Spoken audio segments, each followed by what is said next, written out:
सुविधाओं पर खास फोकस करने की मांग की है। छत्तीसगढ़ की सरकार जो है 2026 में अपना बजट पेश करने वाली है और इस बजट को लेकर बस्तर के इलाके में खास उम्मीदें हैं, क्योंकि जो नक्सलवाद इस इलाके में लंबे समय से दंश बना हुआ है, इसकी डेडलाइन जो है 31 मार्च 2026 तय की गई है, जिसके बाद से इस इलाके में विकास की योजनाएं जो है वो गति पकड़ने लगेंगी। हमारे साथ बात करने के यहाँ के लोग हैं। ये बताइए कि नक्सलवाद एक बहुत बड़ा दंश है इस इलाके में, चूंकि अब नक्सलवाद की डेडलाइन जो है 31 मार्च 2026 तय की गई है, यानी कि माओवाद समाप्ति में अब महज ही कुछ दिन शेष है। ऐसे में क्या लगता है कि बजट में किस तरह की विकास की योजनाएं जो है उस बस्तर के इलाके में होगी? जिस प्रकार से नक्सलवाद का प्रकोप सालों साल रहा, बस्तर का डेवलपमेंट रुक सा गया था, थम सा गया था। सरकार से हम निश्चित रूप से चाहेंगे कि स्वास्थ्य में ध्यान दे, शिक्षा में ध्यान दे और दूर अंतर सुदूर इलाके में सड़कें नहीं है, पाठशालाएं नहीं है, स्कूल नहीं है, उसमें ध्यान दे।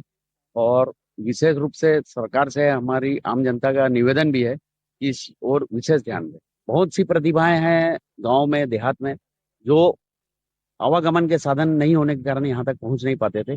बिल्कुल सरकार से हम निवेदन करेंगे कि इसके लिए विशेष पैकेज की घोषणा करे, ऐसी हमारी उम्मीद है आम जनता। उम्मीद है तो बस्तर में कई ऐसे अवसर है जो इस इलाके के लोगों को आने वाले समय में जो है देखने को मिलेंगे, और सरकार इसके लिए विशेष बजट लेकर आ सकती है।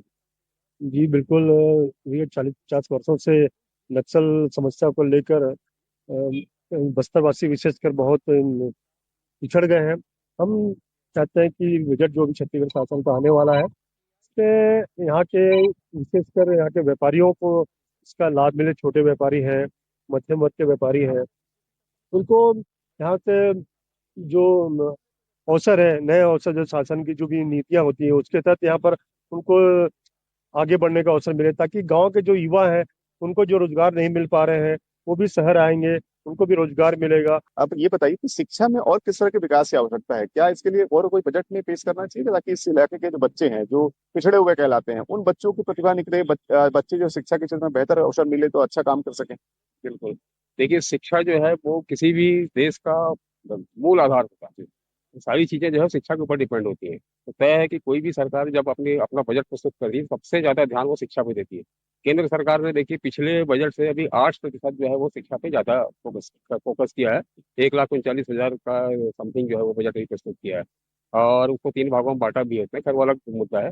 लेकिन जहां तक आपका प्रश्न है शिक्षा को लेकर के, तो मुझको लगता है कि देखिए, जब शिक्षा आधार है तो सबसे ज्यादा ध्यान तो उस पर देना चाहिए। बजट में जो है वो आप देते हैं, काफी उसमें प्रावधान रखते हैं, लेकिन इम्प्लीमेंट होना सबसे बड़ी बात है। इम्प्लीमेंट हो नहीं पाता। आपको क्या लगता है कि बस्तर के इलाके में कई ऐसे जलप्रपात हैं, कई ऐसे स्थल हैं जिसको डेवलप करने से इस क्षेत्र का विकास होगा?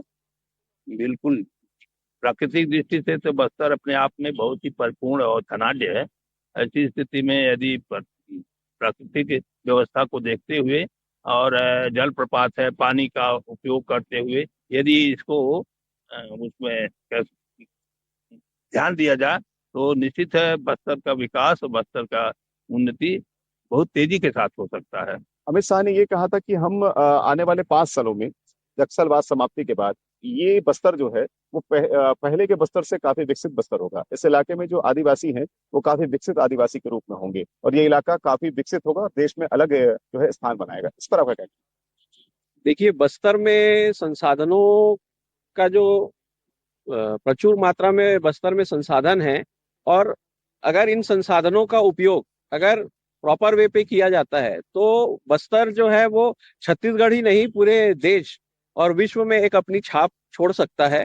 तो अगर उस दिशा पे अगर प्रॉपर तरीके से कार्य किया जाएगा तो निश्चित तौर पर ही जो है वो बस्तर अपने आप में एक अग्रणी संभाग बनेगा। निश्चित तौर पर बन सकता है।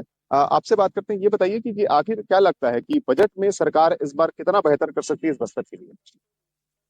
मेरे को तो कुछ दिखता नहीं है। हमारी केवल एक ही मांग थी कि रायपुर से धमतरी होते हुए कांकेर रेल लाइन लाई जाए। पहले भी जैसे था, एक प्रस्ताव बना था, यहाँ पर सर्वे भी हुआ। सर्वे के बाद आगे काम बढ़ा नहीं है। रेलवे लाइन आ जाती तो हमारी जो वर्षों पुरानी मांग है। क्योंकि बस्तर के इलाके में क्या देखते हैं कि क्या आपको अधोसंरचना नजर आती है, कितना और विकास होना चाहिए इस इलाके में, और किस किस क्षेत्रों की डेवलपमेंट की आवश्यकता आपको लगती है? पर्यटन का ये क्षेत्र है।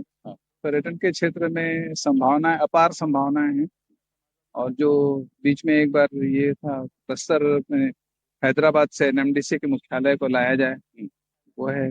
ऐसी चीजें आ जाए तो थोड़ा बहुत रेवेन्यू रोजगार जनरेट होगा तो बस्तर में कुछ और अच्छा हो सकता और है। अच्छा हो सकता हो सकता है। देखिए सबके अपने अपने तर्क हैं, लेकिन फिलहाल हम इंतजार उसी चीज का करेंगे कि सरकार अपने बजट में क्या लेकर आती है। लेकिन बस्तर के लोगों को अभी भी उम्मीद है सरकार से बनी हुई है कि बस्तर के इलाके में, जो नक्सलग्रस्त इलाके में, विकास की जो योजनाएं उस इलाकों में पहुंचनी चाहिए। साथ साथ उस क्षेत्रों में शिक्षा की बेहतर अवसर प्रदान होनी चाहिए, बेहतर इंफ्रास्ट्रक्चर तैयार होने चाहिए। जो पर्यावरण के जो क्षेत्र हैं, जहां पर प्राकृतिक सौंदर्य जो भरा हुआ जो बस्तर है, उस इलाके में डेवलपमेंट होना चाहिए, ताकि यहाँ के लोगों को भी रोजगार मिल सके। नीरज तिवारी, एनडीटीवी, कानपुर।